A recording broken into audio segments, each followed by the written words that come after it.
ความหลอนสยองขวัญเป็นสิ่งที่แทรกซึมอยู่ในการดำรงชีวิตประจำวันของเรา โดยเฉพาะในพื้นที่ชนบทที่หลายคนมีความเชื่อ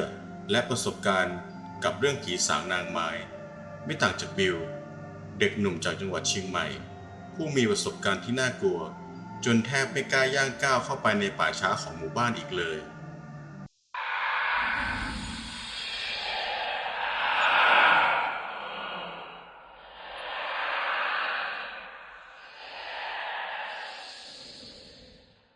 สวัสดีครับท่านผู้ฟังยินดีต้อนรับเข้าสู่รายการเรื่องเล่าหลอนก่อนที่จะไปฟังเรื่องเล่ากันในวันนี้ขอให้เพื่อนๆได้โปรดกดไลค์กด Subscribe เพื่อเป็นกำลังใจให้ช่องของเรากันด้วยนะครับถ้าพร้อมกันแล้วก็ไปฟังกันได้เลยครับค่ำคืนนี้ผมได้หยิบยกประสบการณ์ของคุณบิลนำมาเล่าให้ฟังกันนะครับกับเรื่องป่าช้าเก่าบิลเป็นคนจังหวัดเชียงใหม่เกิดและโตอยู่ที่เชียงใหม่ปัจจุบันบิลอายุ 21 ปีแล้วศึกษาอยู่ในมหาลัยชื่อดังแห่งหนึ่งในจังหวัดนี้แต่ว่าขอย้อนกลับไปเมื่อ 7-8 ปีที่ผ่านมาตอนนั้นบิลเพิ่งอายุได้ 15 ปีบ้านที่บิลอาศัยอยู่นั้นตั้งอยู่ห่างไกลจากตัวเมืองออกไปพอสมควรในระแวกบ้านของบิลจะเป็นบ้านของเพื่อนบ้านปลูกตั้งอยู่ติดกันไม่มีรั้วกั้นซอยทางเข้าบ้านของบิลก็อยู่ถัดจากซอยทางเข้าป่าช้าของหมู่บ้านถ้าเกิดว่าเดินขึ้นไปบนดาดฟ้าของบ้านแล้วมองไปทิศตะวันตกเฉียงใต้ก็จะเห็นต้นจามจุรีต้นใหญ่ที่ตั้งอยู่ในป่าช้าซึ่งต้นไม้ต้นนี้มันมีก่อนที่บิลจะเกิดด้วยซ้ำด้วยความที่เป็นหมู่บ้านที่ตั้งอยู่ในชนบทด้านข้างๆของป่าช้านั้นจะมีสนามฟุตบอลเล็กๆและก็มีสนามตะกร้อให้พวกวัยรุ่นในหมู่บ้านได้ออกกำลังกายเล่นกีฬากันในตอนช่วงเย็นๆดังนั้นใกล้ๆกับป่าช้าจะมีห้องเก็บอุปกรณ์กีฬารวมไปถึงอุปกรณ์ต่างๆที่ใช้ในงานฌาปนกิจศพในบริเวณห้องเก็บอุปกรณ์กีฬาและรอบๆป่าช้านั้นจะมีรั้วกั้นเพื่อป้องกันคนเข้ามาขโมยของในห้องเก็บอุปกรณ์ตอนนั้นในป่าช้ายังมีเมนเผาศพและก็เชิงตะกอนซึ่งย่าของบิลก็เล่าให้ฟังว่าการที่มีเมนเผาศพแล้วก็เชิงตะกอนแบบนี้ไม่ดีเลยเพราะว่าเวลามีคนตายในหมู่บ้านก็มักจะมีคนตายพร้อมกันทีละ2 คนเหมือนกับว่าต้องใช้เมนแล้วก็เชิงตะกอนไปพร้อมกันจริงๆแล้วก่อนหน้านี้ครึ่งปีทางหมู่บ้านได้มีการสร้างเชิงตะกอนขึ้นมาใช้แทนเมนเนื่องจากว่าเมนนั้นอายุการใช้งานมานานมากแล้วและอีกอย่างหนึ่งก็คือบริเวณด้านหลังของเมนมีรอยร้าวซึ่งบิลได้เคยได้ยินว่าเมนที่ร้าวหรือแตกนั้นมักจะเฮี้ยนมากในช่วงเวลาหลังเลิกเรียนบิลชอบไปออกกำลังกายที่สนามฟุตบอลข้างป่าช้านั้นอยู่บ่อยๆหรือไม่ก็ไปปั่นจักรยานกับเพื่อนๆก็เคยมีคนถามว่าไปเล่นกีฬาแถวนั้นไม่กลัวผีบ้างเหรอเนื่องจากมีเพื่อนๆไปเล่นกันเยอะบิลก็ไม่ค่อยกลัวเท่าไหร่นักแล้วก็มีอยู่วันหนึ่งเย็นวันนั้นหลังจากที่บิลและเพื่อนๆเล่นฟุตบอลกันไปได้สักพักก็รู้สึกเหนื่อยก็เลยชวนกันออกไปปั่นจักรยานรับลมรอบๆป่าช้าเวลาในขณะนั้นประมาณสัก6 โมงพระอาทิตย์นั้นก็เริ่มจะตกดินแต่ว่ายังมีแสงสว่างอยู่บ้างและด้วยความเป็นเด็กชายที่วัยกำลังซนบิลและเพื่อนๆก็ปั่นจักรยานไปบริเวณหลังเมนเผาศพบิลได้สังเกตเห็นด้านหลังของเมนนั้นมีห้องน้ำเก่าๆตั้งอยู่ซึ่งคาดว่าน่าจะไม่ได้ใช้นานแล้วเพราะเห็นว่าทางหมู่บ้านได้มีการสร้างห้องน้ำใหม่พร้อมกับสร้างเชิงตะกอนขึ้นมาแต่ว่าบิลก็ไม่ได้คิดอะไรมากปั่นจักรยานต่อไปแต่สิ่งที่มันทำให้บิลสะดุดตาขึ้นมาก็คือในระหว่างที่กำลังปั่นจักรยานออกมาจากหลังเมนเพื่อที่จะไปให้ทันเพื่อนๆบิลก็เหลือบไปเห็นผู้ชายอ้วนหัวล้านใส่เสื้อกล้ามสีขาวหมองๆแต่ก็มองไม่ออกว่าใส่กางเกงสีอะไรเนื่องจากบิลเห็นเขานั่งอยู่ในห้องน้ำเก่าตอนนั้นก็ตกใจมากเลยรีบปั่นจักรยานออกมาจากตรงนั้นอย่างรวดเร็วใจนั้นเต้นรัวไม่เป็นจังหวะเพื่อนเห็นสีหน้าบิลไม่ค่อยดีเลยถามว่า เป็นอะไรดูหน้าไม่ค่อยดีเลยบิลก็บอกไปว่าเห็นใครก็ไม่รู้นั่งอยู่ในห้องน้ำเก่าหลังเมนเพื่อนๆหลายคนต่างหาว่าบิลอำแต่ว่าบิลก็ยืนยันพร้อมทั้งบอกกับเพื่อนทุกคนว่าตัวเองไม่ได้ตาฝาดเนื่องจากจำหน้าและลักษณะของผู้ชายคนนั้นได้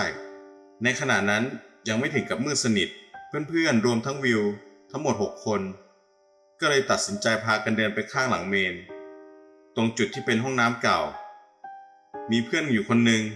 ซึ่งดูเหมือนว่าเขาจะไม่กลัวอะไรเดินตรงเข้าไปในห้องน้ำชะโงกเข้าไปดูแล้วตะโกนบอกว่าไม่เห็นมีอะไรเลยไม่เห็นมีใครสักคนบิวและเพื่อนที่ยืนรออยู่ข้างเมนก็เลยรีบวิ่งเข้าไปดูบ้างแล้วนั่นก็เป็นสิ่งที่ทำให้บิวนั้นตกใจมากขึ้นเนื่องจากว่าพื้นของห้องน้ำเก่านั้นมันเป็นหลุมลงไปมันไม่มีอะไรตรงไหนที่จะให้คนขึ้นไปยืนได้เลยแล้วคนที่บิวเห็นเป็นใครตอนนั้นบิวเริ่มใจคอไม่ดีจึงขอตัวกลับบ้านก่อนคืนนั้นบิวไม่ได้เล่าให้ใครฟังเนื่องจากกลัวแล้วก็เครียดในสิ่งที่ตัวเองได้พบมานอนอย่างหวาดผวาทั้งคืนวันต่อมาเพื่อนของบิวก็ชวนกันไปเล่นฟุตบอลที่ข้างป่าช้าอีกแต่ว่าวันนั้นบิวได้ชวนปู่ไปด้วยปู่ของบิวนั้นอยู่ชมรมปั่นจักรยานของผู้สูงอายุในหมู่บ้านบิวเลยชวนปู่ไปปั่นจักรยานด้วยกันดีกว่าเนื่องจากวันนั้นไม่มีอารมณ์ที่จะเตะบอลท้ายที่สุดบิวก็ได้เล่าเรื่องราวที่พบมาให้ปู่ฟังทั้งหมดปู่จึงพูดกับบิวว่าตาไม่ได้ฝาดหรอกเนื่องจากคนอื่นเขาก็เจอกันเยอะแล้วสาเหตุที่ต้องสร้างห้องน้ำใหม่เนื่องจากว่ามีคนมาผูกคอตายที่ห้องน้ำเก่าลักษณะก็คือเป็นชายที่มีรูปร่างอ้วนหัวล้านๆตรงที่บิวเห็นเลยแค่นั้นเองบิวยิ่งกลัวเข้าไปใหญ่แล้วหลังจากวันนั้นมาก็แทบที่จะไม่ได้ไปเล่นที่ป่าช้าอีกเลยวันเวลาก็ล่วงเลยผ่านไปจนกระทั่งวันหนึ่งเวลาสักประมาณ5 โมงเย็นเป็นช่วงหน้าหนาวฟ้านั้นจะมืดไวกว่าปกติระหว่างที่ออกมาเล่นกับเพื่อนๆนั้นบิวก็ชวนเพื่อนกลับบ้านเพราะเห็นว่าฟ้านั้นกำลังจะมืดแล้วระหว่างที่ปั่นจักรยานออกมาบิวได้สังเกตที่หางตาว่ามีคนกำลังวิ่งเหมือนกับออกกำลังกายอยู่หลังของบิวแล้วก็เริ่มได้ยินเสียงพูดขึ้นมาว่าปั่นไวๆหน่อยจะแซงแล้วนะตอนนั้นบิวคิดว่าน่าจะเป็นคนที่มาออกกำลังกายตามปกติเลยหันกลับไปมองลักษณะของคนคนนั้นใส่หมวกสีฟ้าปิดหน้าใส่เสื้อคล้ายกับเสื้อกันฝนแต่ว่ามองไม่เห็นปากของเขาบิวตกใจไปครู่หนึ่งพอได้สติ